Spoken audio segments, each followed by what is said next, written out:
4. 4 rounds for Team Proland. And the CT side currently, actually, the previous CT side, which was Team Nordic, has 0 rounds, which it's not good, but we get to see the kind of in-depth precision that's coming through from the Nordic side there. The buy was very meticulous, well calculated. They're going in for something very, reminiscent of the 1.6 stage. You get that Force's rifle up into, you got that Galil, no armor, very brave. Could have passed that off towards Anders, but Ren was like, no, screw you, I want this myself. I'm going to show you what I can do with this Galil. We're going to have a little moment with it. The bomb is down. All right, so this is a good shout. This is a good start here. Bomb is down, of course, pressure being now applied towards the poles here, but see, that's the problem. Rendog going with that really risky Galil and no armor buy is just going to get cut down. Isaac coming out the window like Batman, right on top of Anders to pick him up. And Proxy Fox, the poor lass, hasn't really had much success in this game so far. She's going to have a go with the Glock there. Still won't connect, and Proxy yet to pick up a frag there. It's tough, but the bomb was down. At least a little bit of cash money going the way of the Nordics. Yeah, cash money gang going on, but the T-side will be at least able to buy up this time, which is quite important. They'll actually be able to do a little something on this, so hopefully they can maybe convert that to an actual round win, because going in with 0 rounds out of the first game is pretty disastrous, and they will definitely need a little more. So, Anders, head armor, Galil, Proxy, AK, head armor. Rendog doesn't have much to work with, which could be a problem, but still. Cub, or Cubestone, does have the geez, Zeus. I almost forgot what that was called because I never actually see it. There's a reason for that. Really? Yeah. What is that reason? Is it because it's too hard to use, do you reckon? It's extremely ineffective at anything that's more than like 2 meters. But what if you need that BM, little bit of style? Do you get style points? That's exactly why you would take it. Absolutely. If you can hide around a corner and tase someone as they come past, you definitely get style points. Do you reckon that's why we see like the likes of JW using the shotguns, the Mag 7, the Swag 7? I think we could see a little bit of that. But this time, maybe once again, we'll see the CT side close down, and they've actually done wonderfully thus far. And yeah, this is looking a little one-sided, I've got to say. Not yet seeing much from the Nordic side. Anders is trying, sadly not succeeding. 12-8 for himself, but none of these have converted into rounds, and that's the main point here. If you press tab, you can see that there's a problem with this piece. Since the switch, it's all been that CT side, which is the Polish Masters, or the Polish Master, Isaac, certainly doing a stellar job here of picking up some wonderful rounds for his side and denying all of the T side. They have had very little of a chance. But let's do a serious round here, right? Because I'm getting the hang of Chateau. Sadly for Anders, he's not. He's looking left, right, and center, but it's Isaac again, greeting him with a smile. And that M4 is certainly howling through the map. Sprays down to the right, but actually taking down to 18 HP. So he now needs to take a little bit of a backseat in this round. Let the others come into place, because this could be the first time the T-side actually succeeds here. Isaac gets denied, and it's all on Rock. 1v2. With a kill. This is huge. This is the first time we see the T-side actually possibly succeed. Let's see what Rock's got. 4-6 thus far. Not been asked many questions, but the first kill comes in. Proxy goes down, and now 1v1. Rendog up against Rock. Rendog's going around the world. That's brave as hell. Rock could fold a fuse. He doesn't have a kit, though, but Ren is on the run, and this is going to come down to the wire. Rock absolutely whiffed it. He just looked away, and I don't think he can actually defuse anymore, but oh, my word. If Silver 2's had a game, we just saw it. That was their, Katowice moment then. But the T-side will win the round. Well, not bad work there, of course. Getting Finally the bomb down is the first step on the way to winning it, and they needed to do that. It's good that they've done that the last couple of times here. An important round for them, but they're not stacking them up nearly quick enough. Yeah, one round on the T side is really not ideal, but what can you do? You got to make the most of it. Thankfully, the bomb was in the favor of Team Nordic, and they will get that 1 point. But here we go. Isaac decides it's time to get the noodle out. Stat trick Hyper Beast. Are you kidding me? I'm pretty sure his inventory is worth more than my house. I don't own a house. I have a flat that I rent. But still, this guy got banged for days. Rendog now last person alive.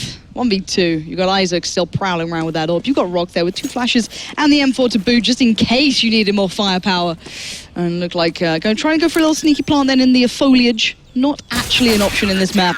And Isaac will put Rendog down. So, at the moment, Team Nordic with 1 point to the 4 of the Polish side, who certainly made the most of it on their T side. And just to clarify again, if you're wondering, what are these numbers, Lauren? What are you talking about? You're talking nonsense. Well, that may be true, but only T sides count in this game mode. That's all that matters. It doesn't matter about the CT side. It's all about that T side. Like some may say, it's all about that base.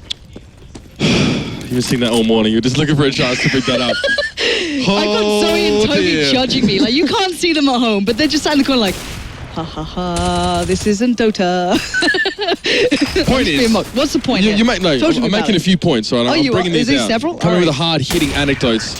This is good. Like, it's good. Of course, CT rounds don't matter, but there's only one terrorist round that has actually come up for the Nordic team because the Poles who held them at bay so well. So while, it's not a huge big deal that they're racking up their own rounds, it's still time that's ticking by. Yeah. That, of course, the Nordics aren't getting those rounds in. Yeah, and that's the main point. It's about denying rounds as much as it is about gaining them yourself. So actually, Isaac's outstanding T side was great, but it was more the CT side that they actually denied so many points away from the Nordic team that really going forward, you've got to say Team Poland's in a great spot. And you're going to say probably on paper, it's Team Germany against Team Poland when it comes to CSGO. Now, outside of that, things can change. A lot of the other games will allow you to accumulate vastly more, a sizable amount of points, but this is a brilliant start. It is. It definitely is. So at this stage, of course, that's that first match down. It was pretty safe to say that the Polish were definitely too strong in this particular instance for their opponents. Our next match is actually going to be France versus England. Yeah, I'm not so hopeful this. Let's be honest here. The English side is pretty poor generally overall at CS. Sorry, Weber, but one day we'll get there and we'll be glorious players. But for now, I'm pretty sure we're going to have to see what the YouTubers have in store. I know there's some big names actually for the UK side. I've been recognizing some of the guys from back in the I-Series days and many a moons ago, like Lieutenant Zonder's here. I think Spamfish. There you go. There's the man himself. Look at him. Looking focused, looking ready. He was like, I'm awful at CS. I'm going to make my points up in the racing games and everywhere else. Anywhere else. Putting the mic in his mouth. Get a taste for those for that headset. Of course, right? Like UK, Spamfish, LT Zonder, and give me a name X as well. That's the laziest bit of naming. I remember there used to be a show that I went to when I was like 15 called Give It a Name, and it was like, wow, that's so edgy and cool. Give me a name. But that was 15, and I wanted to see The Used and Funeral for a Friend, because, I met Hayley Williams, though. That was very cool, yeah. She's really small, tiny wee thing. I believe that. I do believe that. Yeah, I was actually big on The Used when I was a young one. Yeah? Oh, nice. Who doesn't like The Used, You got to be angsty at some point in your life. But we are still waiting to join the server. Shouldn't take too long, guys. Do not fear. I know there's some prime action going down that I don't want you guys at home to miss, but you're just going to have to deal with it. It's Chateau. It's a risky choice. Who thought that one up? Bring me Aztec. I actually think we will be seeing possibly Aztec later. Today. I don't think I've actually played Aztec in CS. Where's the hard? Aztec. I don't think I've actually played it properly in CS yet. CSGO, that is. Source, live the dream. Live the goddamn dream. Aztec.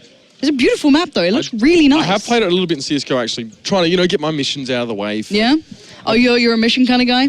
Alrighty. So as you can see, these are the teams. So, now I'm pretty sure Team France actually has 2 players kind of from, a similar studio style thing. So they kind of, work together. So they might have that intrinsic team synergy, or they may be awful. I'm not sure.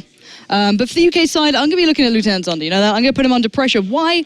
Because, he's played a couple of games before. He knows what he's doing. He's a smart man. I reckon he's got something up his sleeve here. He's a land veteran, He's been to I-Series and been to the boat race, so. The I-Series boat race. Classic. All right, so we're going to be into this one soon. Of course, a little bit of background on a few of these players. A lot of our UK guys, if you look at what they stream as well, Spamfish, for example, the infamous Fallout clip. Did you see that one? He was playing. I think it was Fallout 3. He was playing, and he was searching around. He found this magical box, or so he thought. He actually just forgot that it was his own inventory he was looking at, and he was going, "Oh my God, there's 1,000 bullets in here!" And then about 5 minutes after being super excited, he realized that. Actually, he was just taking things out of his own inventory and putting it into a randomly, completely unused box. It was quite embarrassing. However, I'm sure his awareness in CSGO is absolutely prime. All right, yeah. So a few of these guys, yeah, they always favour a lot of the popular games. Sort of, they give us a good look into the new games that are coming out. Of course, with Batman. Oh, is Minecraft a new game? Okay, well, fair enough. But if you look at like GTA, they played a lot. Batman, I mean, Spamfish especially has been streaming extensively since it's come out. Batman. So it's good to feel these guys. If you ever wanted to know what a game's like to play through, these guys will be on the top viewed. I go for PewDiePie as my content provider. You know, like I believe that. he really gives me that in-depth analysis that I look for, kind of like Thorin in CS:GO. Fired. Anyway, before I get carted out here, I think the game is going live very soon, so we can see more of those UMP buys, very like new meta. I'm pretty sure they're actually lending from a lot of the pro scene. I remember speaking to Natu back in 3D Max, and this is quite ingenious. So we saw it coming out from the Nordic side actually. You know, against a team with no armor, those UMPs can do wonders, especially at range as well. Quite surprisingly, so you saw it featured on Inferno, a map I actually know in comparison to Chateaubriand. But yeah, it's really nice to see them really picking up the meta and working with it. I'm sure that's exactly what they're doing. Yeah. Like you're seeing the Deagle as well in warm-up. I think that's very reminiscent of how Pyth has kind of brought it back to the forefront with Luminosity Gaming. It's a really nice kind of meta step here. So just trying to get in their head. It's like trying, especially in the warm-up time. Just stand in their spawn and just keep one dig in them. Toby Juan, see, he just like looks at me. He's like, "Sound the end of this." Like Toby Juan dig. You said, Toby, what do you want? Right. Toby Juan dig. He's my favorite. It's my favorite caster in the world. When I wanted to look at Dota, just look at Toby. He's the effervescent beacon of knowledge. But we are just sorting things out so we can get this one started. You can see, I think that's actually the German side we're seeing there. Tweede is featured. And it's quite funny, actually. I didn't realize who some of these players were until I started to look into a little bit of background. And I was just trying to consider, why do I know these names? Like Rechi, for example, and people like that. I'm like, looking up their YouTube channel, checking out their content. It was like Incorporated, like, I know that frag movie. I know all the things now, but yeah. The German side's actually going to be pretty damn good. I'd say pretty arguably the favorites in CS thus far. I'd say Poland's a very close second, though, off the back of that. As you've got Isaac, the super hard carry. And other than that, we're seeing that others can compete, but I know Tweede's pretty keen. He actually got here early to try and warm up. He got here with his own peripherals, which I don't know if he's allowed to use, but he went full LAN player mode, when the likes of Get Right turn up. He did that pretty much. He did a full Get Right, like, you know what? I want to get my own stuff here. He wants to feel comfortable. He spent hours working out how the chair works, actually. He's in one of the Maxonomic chairs there, and he was like, God, the armrests are so high. I don't know how I could play this. I was like, you realize the button to literally lower that. Even people that work here.